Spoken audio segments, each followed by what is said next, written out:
এই মোস্তাকুন, আমি এর নাম রেখেছি মোস্তাকুন পৃথ্বীরাজ, যাকে আপনারা মোস্তাকুন নবী নামে পরিচিত বা তাকে আপনারা চেনেন। ইনি কিন্তু বিগত কিছুদিন আগে আরেকটি ভিডিওতে বলেছিল আবু বকর সিদ্দিক রাদিয়াল্লাহু তাআলা আনহুর আমলের চাইতেও নাকি এই কুলাঙ্গারের আমলটা অনেক বেশি, যা উনি ইতিমধ্যেই সোশ্যাল মিডিয়াতে বলেছিলেন যে আমার আমল আবু বকরের আমলের চাইতেও ঊর্ধ্বে আমল। কারণ কি, সে ওখানে যুক্তি লাগাইছিলেন হযরত আবু বকর সিদ্দিক রাদিয়াল্লাহু তাআলা আনহু নাকি ৮০ বছর বৃদ্ধ অবস্থায় উনি ইসলাম ধর্ম গ্রহণ করেন।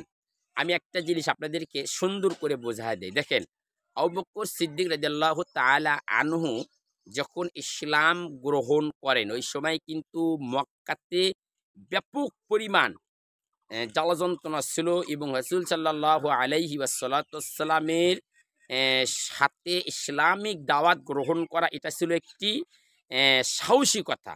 আবু বকর সিদ্দিক রাদিয়াল্লাহু তাআলা আনহুর যে ইসলাম গ্রহণের বিষয়টা, উনার মার দোয়াটা আগে কবুল হয় নাকি তার ইসলাম কবুল হয়, এটা একটা প্রতিযোগিতামূলক অনুষ্ঠান ছিল। কিন্তু আল্লাহ রাব্বুল আলামিন তাকে কবুল করে নিয়েছেন।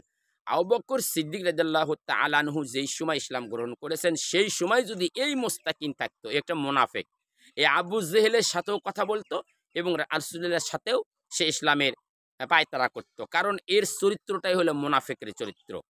যে একজন বৃদ্ধ বয়স্ক সাহাবার ইসলাম গ্রহণ করেছে সেই সময়, যেই সময় ইসলামের দুরবস্থা ছিল, আর আল্লাহ রাসূল যাকে বলেছেন তার ইবাদতের সাথে পৃথিবীর কোনো ইবাদতই হবে না, সে এই হাদিসটা পড়ার পরেও এই মোস্তাকুন, এই পিতৃরাজের সন্তান অরুজ্জাত আবু জেহেল ওহাব নজদির অনুসারী, সে বলেই ফেলল যে আবু বকর সিদ্দিক রাদিয়াল্লাহু তাআলা আনহুর আমলের চাইতে নাকি ওর আমল অনেক বেশি, তার রোজার চাইতে রোজা বেশি, নফলের চাইতে নফল বেশি। নাউজুবিল্লাহি মিন যালিক।